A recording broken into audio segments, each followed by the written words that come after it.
Magandang tanghali po, si Ricky Redola TV po.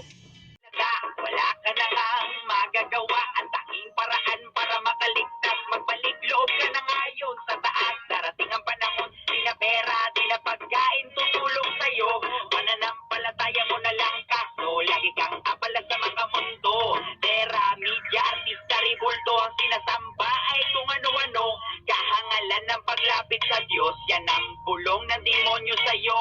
Puro kayo pamparampampam, pagpara sa Diyos sa daming hadlang. Malayong distansya pag nasa simbahan, tapos sa bar, okay naman.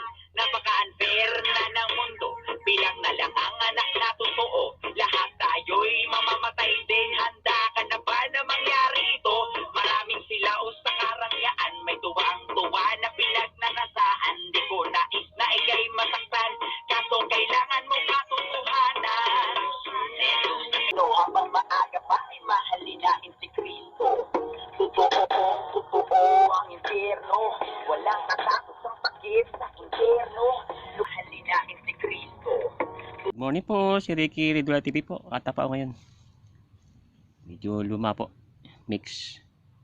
Salamat po sa mga viewers ko pa. Kailangan na po yung cellphone ko po, 99%. Kailangan na po wipe. Kaya di pa maagawa ng maraming video po Salamat po, mga viewers ko po.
Sa isang gabi,